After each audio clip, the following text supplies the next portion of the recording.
Сәлем достар, менің аты жөнім Әсем Әлмұхамбет, мен каналыма қош келдіңіздер.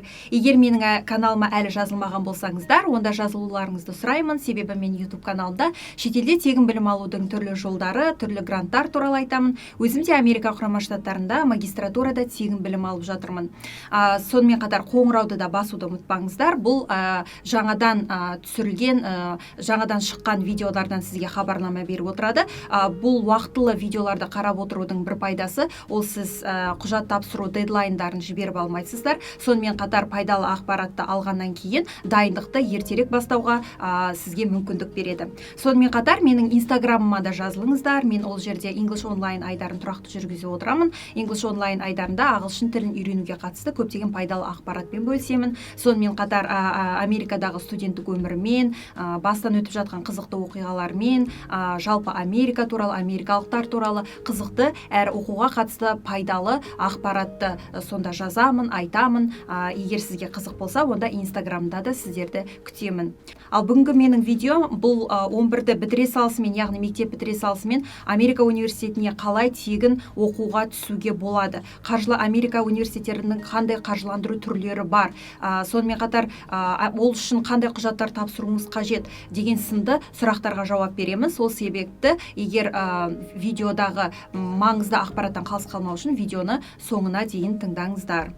Енді ең алдымен сіздерге мынаны айтайын. Америка университеттерінің барлығы бірдей тегін білім бермейді, яғни шетелдік студенттерді барлығы бірдей қаржыландырмайды. Онда белгілі бір университеттер бар, өздерінің сондай нақты сондай қаржыландыру түрлері қарастырылған, сондай гранттар қарастырылған университеттер бар, және сіздің ең бірінші міндетіңіз сондай университеттерді табу. Ол қандай университет екенін сізге қызық болса, онда менің инстаграм парақшама өтіңіздер. Инстаграм парақшамдағы видео рилста мен сондай университеттердің тізімін жасақтап шығардым. Егер қызық болса, сол инстаграмға өтіп өзіңізге сақтап алсаңыз болады. Яғни сіздің ең бірінші қадамыңыз, яғни сізге қажетті қаржыландыру түрі бар университетті табу қажет. Енді бұл жерде бұл университеттердің қандай қаржыландыру түрі бар екенін қалай білеміз деген заңды сұрақ туындайды. Сіз университеттің сайтына кіресіз. Университеттің сайтына кіргеннен кейін Financial Aid for International Students деп іздеуіңіз керек. Сол жерде ол қандай қаржыландыру түрлері бар екенін сіздерге анық-қанығымен барлығын жазып қойған. Соны бірінші танысып алыңыз. Одан кейін барып, егер сіздің жағдайыңызға келетін болса ғана барып тапсырғаныңыз абзал. Егер де сіз осы университетте, яғни қаржыландыру көзі бар деп, оған уақыт жұмсап, құжаттарыңыздың барлығын тапсырып, бірақ ол соңында ол тек қана жартылай қаржыландыру немесе тек қана бірінші семестрді ғана қаржыландыру деген сынды қаржыландыру түрі болатын болса, және ол сізге келмейтін болса, онда сіз босқа уақыт жоғалтасыз. Сол себепті қандай қаржыландыру түрі бар екенін нақты біліп алғанның өте маңызы зор, және сіздің уақытыңызды да үнемдейді, және де басқа да мәселелерден қорғайды. Ендігі сіздің қадамыңыз бұл сол сіздің таңдаған университетіңіз, ол қандай студенттерді іздейді, соған мән беруіңіз қажет. Мәселен, кейбір университеттер ол көшбасшылық қасиеті басым студенттерді іздейді. Енді бір университеттер олар керісінше ғылымға бет бұрған, болашақта ғылыммен айналысқысы келетін, сол ғылыми жолда өзінің қадамын басқан, мәселен, студенттерді іздеуі мүмкін. Сол қандай студенттерді іздейді, сол сізге келе ме, соған мән беріп, егер келетін болса, онда өзіңіздің портфолиоңызды жасап, соған қажетті құжаттарыңызды тапсырсаңыз, сіздің әрине оқуға қабылдану шансыңыз жоғарылайды. Келесі қадамыңыз, ол сол университет қандай құжаттарды талап етеді, соған мән беріңіз. Енді бұл жерде мен сіздерге толық жалпылама Америка университеттері қандай құжаттарды қабылдайды, соны айта кетейін. Ол ең алдымен мотивациялық хат, уәждемелік хат, 3 адамнан мінездеме хат, одан кейін сәт тапсырасыз, сонымен қатар IELTS немесе TOEFL. Яғни Америка университеттері негізінде TOEFL-ға негізделген, алайда IELTS-ды да қабылдайтын көптеген университеттер бар. Кейбіреулер тек қана TOEFL-ды қабылдауы мүмкін, кейбіреулер IELTS-ды да TOEFL-ды да қабылдайды. Сондықтан да менің сізге кеңесім, құжаттарды қараған кезде ол университет қайсысын қабылдайды, TOEFL-ды ма, IELTS-ма, әлде екеуін де қабылдай ма? Ол екеуін де қабылдайтын болса, әр секция бойынша менің балыңыз қанша болу керек, жалпы балыңыз қанша болу қажет деген соған мән беріңіз. Себебі әр университетте осындай неден төмен болмау керек деген өзінің жаңағы талаптары болуы ықтимал. Себебі сіз мынандай жағдайларда болған студент IELTS-қа дайындалып, бірақ ол соңында ол университет тек қана TOEFL-ды қабылдайтын болған. Сол себепті оның IELTS-қа дайындалған уақыты, оның тапсырған қаржысы, уақыты барлығы соған босқа кетті. Сондықтан да сондай жағдайлар болмау үшін IELTS-ті қабылдай ма, TOEFL-ды қабылдай ма, соған ерекше мән беріңіз. Енді қаржыландырудың қандай түрлері бар, соған тоқталайық. Америкада қаржыландырудың бірнеше түрі бар. Бірі ол Need-Based Scholarship. Яғни Need-Based Scholarship ол жаңағы ата-анасының қаржылық жағдайы төмен, өз бетінше ақш-тағы оқуын қаржыландыра алмайтын үміткерлерге беріледі. Бірақ бірден ескертейін, бұндай жаңағы қаржыландыру түрі көп университеттерде жоқ, бар болса да оған қабылдану рейтингісі өте төмен. Бұл Need-Based Scholarship-қа тапсыру үшін сізде жаңағы ата-анаңыздың қаржылық жағдайы төмен екенін дәлелдейтін құжаттарыңыз болу қажет. Сол құжаттарыңызды сіз оларға тапсырып, сіздің шын расымен де ата-анаңыз ақш-тағы оқуыңызға төлеуге қауқарсыз екенін дәлелдейтін жаңағы құжаттарыңызды беріп дәлелдеуіңіз қажет. Екінші бұл Merit-Based Scholarship. Merit-Based Scholarship ол сіздің жаңағы оқудағы үлгеріміңізге, GPA балыңызға, жеткен жетістіктеріңізге, қоғамдағы жұмыстарға араласасыз ба, белсенділіктеріңіз қандай, міне соның жалпы сіздің бэкграунд дейді, соған қарап сізге осы стипендия беріле ма, берілмей ма, соны шешеді. Яғни Merit-Based Scholarship дегеніміз міне осы. Енді маған көптеген сұрақтар келеді осы, мен Америкада оқығым келеді, бірақ дайындықты неден бастағаным дұрыс деген. Сондықтан да осы сұраққа мен сіздерге жауап бере кетейін. Ең алдымен сіз ағылшын тіл деңгейіңізді көтеруіңіз керек. Яғни сіздің ағылшын тіл деңгейіңіз бұл Америкада оқудан бөлек сізге Америка университеттеріне құжаттарды тапсыру үшін де сіз ағылшын деңгейіңіз жоғары болу керек. Сіз себебі сол ағылшын тілінде эссе жазасыз, мотивациялық хат жазасыз, мінездеме хатты аударуыңыз мүмкін. Сонымен қатар жаңағы сізден интервью алатын болса, сіз интервьюға қатысасыз, оның барлығы ағылшын тілінде өтеді. Сондықтан да сіздің ең алдымен қазірден бастап, ертеңге қалдырмай, бүгіннен бастап ағылшын деңгейіңізді көтеруге атсалысыңыз. Және де екіншіден сабақты жақсы оқуға тырысыңыз. Себебі осы сіздің мектепті бітіргеннен кейін сіз бакалаврға, грантқа, яғни толық қаржыландыруға үміткер болсаңыз, сіздің GPA балыңыз жоғары болу қажет. Олар соған да мән береді. Себебі олар былай қарайды. Біз бұл адамның жаңағы оқуын қаржыландырып, оған деген көптеген ақша құямыз. Ал ол сол білімді өзіне пайдасына жарата ала ма? Ол жалпы жақсы оқи ала ма? Егер де сіздің GPA балыңыз төмен болса, ол ойлауы мүмкін. Ол өзі ана тілінде, өз елінде отырып, жаңағы дұрыс оқи алмаған болса, ол Америкаға өзге тілде, ағылшын тілінде берген білімді қорыта ала ма деген сынды сұрақтар туындауы мүмкін. Бұл әрине сіздің оқуға қабылдану шансыңызды біршама төмендетеді. Сол себепті Америкада оқығыңыз келсе, сабаққа үлкен мән беріңіз, сабақты жақсы оқыңыз, GPA-ның жоғары болуына атсалысыңыз. Сонымен қатар тек қана сабақпен ғана шектелмей, қоғамдық жұмыстарға араласыңыз. Өзіңіздің көшбасшылық қасиетіңізді көрсетуге атсалысыңыз. Ғылыми конференцияларға қатысыңыз, ғылыми жұмыстарға атсалысыңыз. Ғылымға бет бұрыңыз, олимпиадада нелеріңізді, бағыңызды сынап көріңіз. Мұның барлығы сізге жаңағы үлкен портфолиоңызды жақсартуға, жеке брендіңізді жақсартуға үлкен зор көмегін тигізеді. Мұның барлығы сіздің жаңағы болашақта сіз міндетті түрде жемісін көресіз. Америкадағы оқуға қабылданар алдында соның барлығына мән береді. Егер сіз олимпиадада, мысалға, мәселен жүлделі орындарға ие болсаңыз, және де өзіңіз мәселен мектепте бір ұйымды ашып, сол ұйымға жетекшілік етіп, ол ұйым қандай да бір жетістіктерге жетіп жатса, немесе жақсы көрсеткіштер көрсетіп жатса, ол сізге үлкен жаңағы плюс, ол сіздің оқуға қабылдану шансыңызды біршама жоғарылатады. Егер сіз мәселен журналист болғыңыз келсе, болашақта сіз мектептегі жаңағы өзіңіздің газетіңізді ашып, сол жерде бас редактор қызметін атқаруыңыз мүмкін. Міне осындай жаңағы қоғамдық жұмыстарға да үлкен мән беріңіз. Сонымен қатар ерікті ретінде жұмыс істесеңіз де болады. Жалпы Америкада ерікті ретінде жұмыс істейтіндер көп, және оған ол үлкен жаңағы бағаланады. Сонымен қатар ерікті ретінде де осындай қайырымдылық жұмыстар немесе басқа да жұмыстарды қарастыра жүрсеңіз болады. Ал енді неге құжатқа жеке-жеке тоқталып өтейік. Мәселен, мотивациялық хат пен эссе. Мотивациялық хат пен эссе бұл маңызды құжаттардың бірі болып есептеледі. Әрине, басқа барлық құжат ол өте маңызды, бірақ осы мотивациялық хат пен эссенің орны айрықша.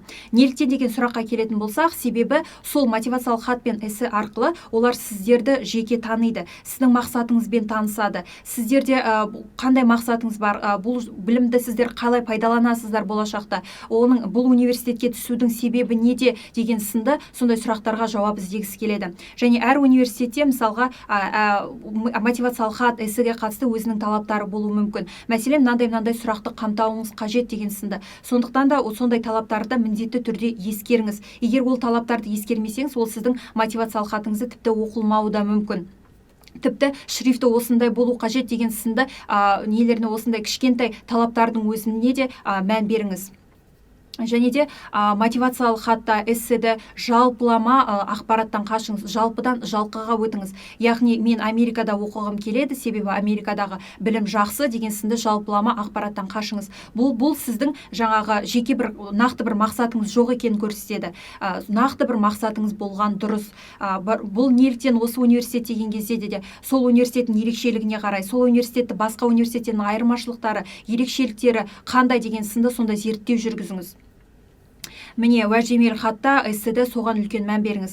Одан кейін сізге 3 адамнан мінездеме хат сұралады. Және де 3 адамда ол сізге толық сізді аша алатындай, жақсы қырынан көрсете алатындай болу қажет. Бізде Қазақстанда әдетте мінездеме хат қалай жазылады? Олар құр бос мақтау, жауапкершілігі мол, қабілеті өте жоғары деген сияқты.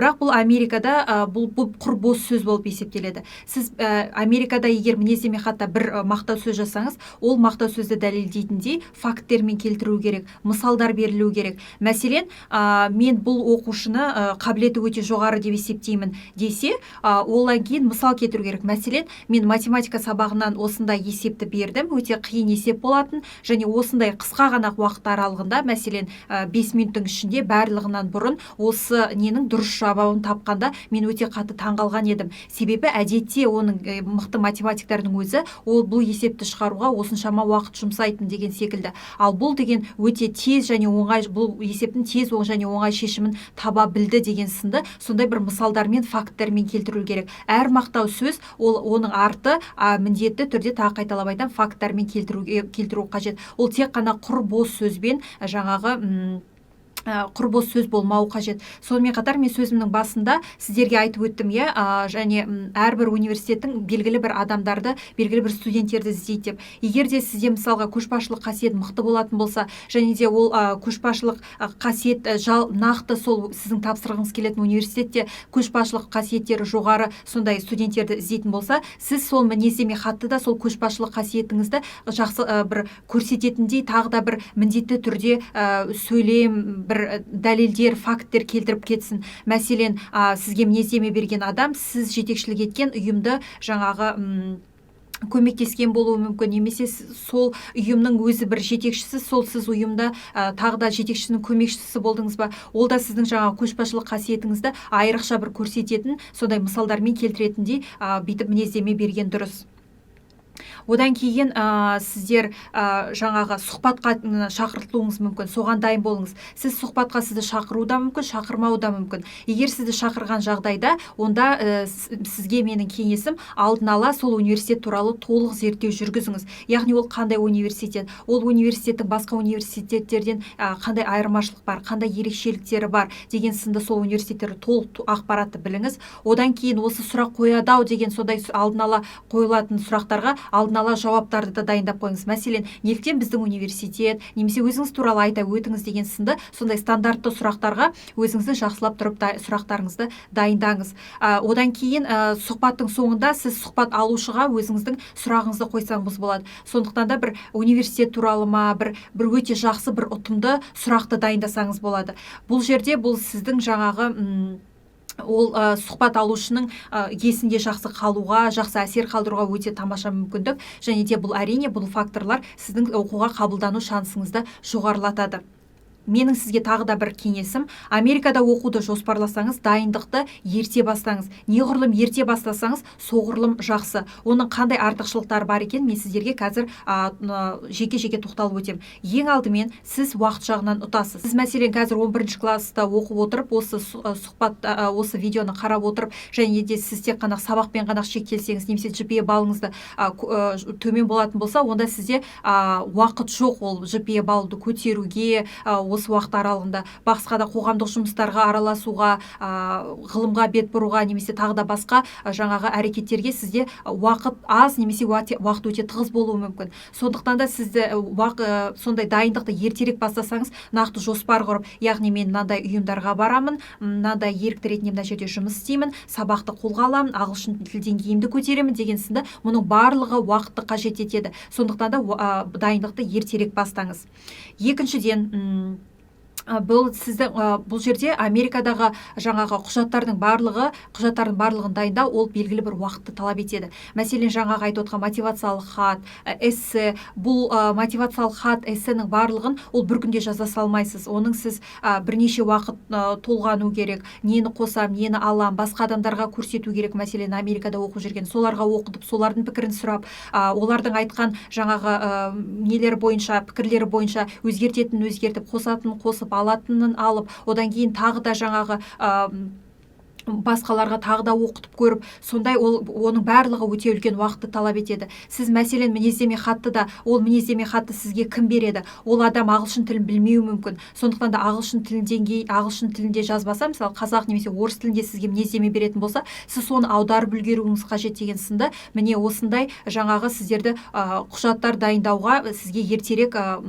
дайындалғаның бір үлкен плюсы осы. Яғни сіз құжаттарды асықпай, бүге-шүгесіне дейін қарап дайындайсыз. Бұл сәйкесінше сіздерді барлығын толық дұрыс жіберуге сізге үлкен мүмкіндік береді. Дайындықты ерте бастаудың тағы да бір артықшылығы, ол сіз мәселен сөзімнің басында айтып өткендей, сіз Америкада университеттеріне оқуға тапсыру үшін SAT, IELTS немесе TOEFL тапсырасыз, Бұл экзамендарды тапсыру, ол әдетте әр университеттің өзінің бір межесі бар. Мысалға, бізден IELTS ол 7-тен төмен болмау керек, әр секция бойынша 6,5-нан төмен болмау керек деген сынды талаптары болуы мүмкін. Егер сіз бірден тапсырғаннан кейін ол қажетті балыңызды жинай алмасаңыз, онда сізге тағы да дайындалып, тағы да тапсыруға сізге уақыт қажет болады. Бұл да қайтадан келіп сізге уақытқа келіп тіреледі. Сондықтан да барлығын ерте бастаған сізге өте үлкен көптеген плюстары бар. Сіздерге кеңесім, құжаттарыңызды бірнеше университетке тапсырыңыз.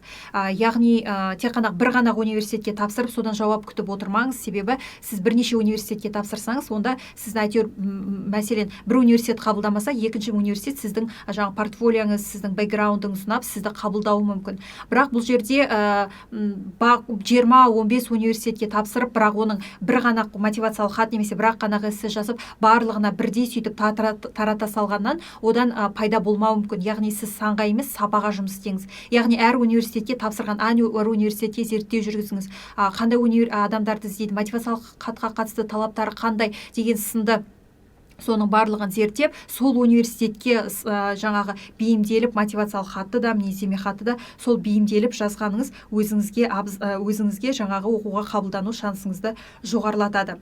Ал менің видеом осымен тамам. Егер пайдалы болды деп тапсаңыз, онда мені қолдау мақсатында лайк басуды ұмытпаңыздар, және болашақта да осы туралы видео түсірсең деген ұсыныстарыңыз болса комментарийға жазып өтіңіздер. Ал келесі видеода кездескенше сау болыңыздар.